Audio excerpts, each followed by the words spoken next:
दिल्ली नगर निगम ने उत्तम नगर में अवैध निर्माण और गलत तरीके से चल रहे कामों के खिलाफ सख्त कार्रवाई की है।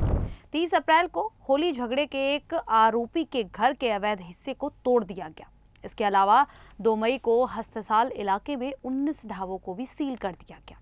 ये कार्रवाई नियमों का पालन करवाने और इलाके में व्यवस्था बनाए रखने के लिए की गई है। 4 मार्च को उत्तम नगर के हस्तसाल इलाके में होली खेलते समय एक छोटी सी बात से बड़ा झगड़ा हो गया।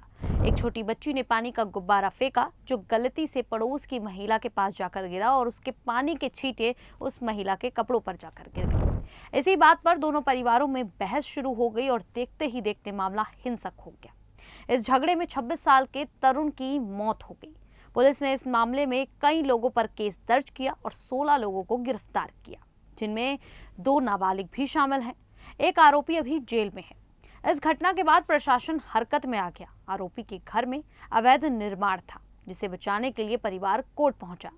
13 अप्रैल को उन्होंने दिल्ली हाई कोर्ट में अपील की, जहां उन्हें 15 दिन की राहत मिली और ट्रिब्यूनल जाने को कहा गया। इसके बाद 28 अप्रैल को उन्होंने एमसीडी ट्रिब्यूनल में अर्जी दी। 29 अप्रैल को सुनवाई हुई, लेकिन ट्रिब्यूनल ने कहा कि उनके पास ठोस सबूत नहीं है और उनकी अर्जी खारिज कर दी गई। इसके बाद कार्रवाई पर लगी रोक हट गई और निगम को काम करने की अनुमति मिल गई। 30 अप्रैल सुबह एमसीडी की टीम पुलिस के साथ मौके पर पहुंची और आरोपी के घर के अवैध हिस्से को तोड़ दिया। इस इलाके में लोग अक्सर छोटे छोटे घरों को जोड़कर बड़ी इमारत बना लेते हैं, लेकिन ये काम बिना अनुमति के किया जाता है, जो गलत है। यहाँ भी कुछ जगह पर 2 या 3 घरों को जोड़ दिया गया। कार्रवाई में सिर्फ अवैध हिस्से ही गिराए गए। अब इस मामले की अगली सुनवाई 11 जून 2026 को होगी।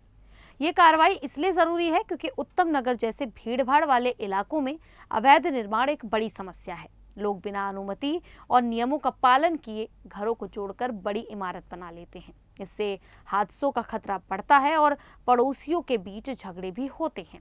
होली वाले मामले में भी छोटी सी बात का बड़ा विवाद बन गया और एक युवक की जान चली गई। एमसीडी की इस कार्रवाई से साफ संदेश गया कि नियम तोड़ने वालों पर सख्ती होगी। इसी इलाके में 2 मई को एक और बड़ी कार्रवाई हुई। दिल्ली नगर निगम के पश्चिम जोन के जन स्वास्थ्य विभाग ने हस्तसाल पुनर्वासित कॉलोनी के ए, बी और सी ब्लॉक में चल रहे 19 ढाबों को सील कर दिया। ये ढाबे स्वास्थ्य व्यापार लाइसेंस के बिना अनियमित तरीके से चल रही थी। निगम का कहना है कि जनता का स्वास्थ्य और सुरक्षा उनकी सर्वोच्च प्राथमिकता है। कोई भी व्यावसायिक इकाई बिना वैध लाइसेंस और निर्धारित मानकों के नहीं चल सकती।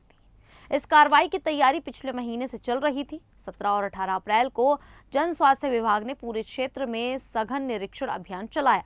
जांच में पता चला कि हस्तसाल पुनर्वासित कॉलोनी में कुल 30 ऐसे ढाबे थे जिनके पास व्यापार लाइसेंस नहीं था।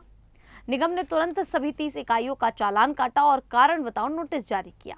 नोटिस मिलने के बाद 11 ढाबा संचालकों ने खुद ही अपने व्यवसाय बंद कर दिए और लिखित सूचना दे दी, लेकिन बाकी 19 मालिकों ने नोटिस को गंभीरता से नहीं लिया। उन्हें ढाबा बंद करने का अतिरिक्त नोटिस भी दिया गया, फिर भी उन्होंने काम जारी रखा। आखिरकार शनिवार को दिल्ली नगर निगम एक्ट के तहत इन 19 ढाबों को पूरी तरह से सील कर दिया गया। इस दौरान भारी पुलिस बल तैनात रहा ताकि कोई अप्रिय घटना न हो। हस्तसाल पुनर्वासित कॉलोनी में हाल ही में हुए तरुण हत्याकांड के बाद निगम और भी सक्रिय हो गया है। अवैध निर्माणों पर तोड़फोड़ के बाद अब स्वास्थ्य मानकों को नजरअंदाज करने वाले ढाबों पर कार्रवाई हुई। स्थानीय निवासियों ने इस कार्रवाई का स्वागत किया है। लोगों का कहना है कि ये अवैध भोजनालय न सिर्फ नियम तोड़ रहे थे, बल्कि सड़कों पर अतिक्रमण करके यातायात और आम लोगों की आवाजाही में भी बाधा डाल रहे थे। पश्चिमी जोन के उपायुक्त कर्नल विनोद अत्री ने कहा, हमने इस भोजनालय संचालकों को सुधरने और अपना पक्ष रखने का पर्याप्त समय दिया था, लेकिन नियमों की अनदेखी के कारण हमें सीलिंग की कार्रवाई करनी पड़ी। उत्तम नगर और आसपास के क्षेत्रों में अतिक्रमण और अवैध व्यापार के खिलाफ हमारा ये अभियान आने वाले दिनों में और भी तेज होगा। हम स्पष्ट संदेश देना चाहते हैं कि नियमों को ताक पर रखकर व्यापार करने वालों के खिलाफ जीरो टॉलरेंस की नीति अपनाई जाएगी। कुल मिलाकर एमसीडी का ये अभियान नियमों का पालन कराने और इलाके को व्यवस्थित बनाने की दिशा में एक बड़ा कदम है। लोग उम्मीद कर रहे हैं कि आगे भी ऐसी कार्रवाइयां जारी रहेंगी ताकि दिल्ली का ये हिस्सा सुरक्षित और सुव्यवस्थित बने। आरोपी का परिवार अभी भी कोर्ट में अपना केस लड़ रहा है, लेकिन फिलहाल अवैध हिस्सा हटा दिया गया है। ढाबों के मालिकों को भी अब लाइसेंस लेने या नियमों का पालन करने की जरूरत है, ये खबर पूरे इलाके के लिए एक चेतावनी और सुधार का संदेश देती है। खैर, एमसीडी की ये कार्रवाई आपको कैसी लगी, आप हमें कमेंट करके जरूर बताइएगा। अभी के लिए इतना ही, फिर हाजिर होंगे ऐसी ही दिल्ली से जुड़ी बड़ी खबरों के साथ। तब तक के लिए देखते रहिए द न्यूज़ 15 दिल्ली।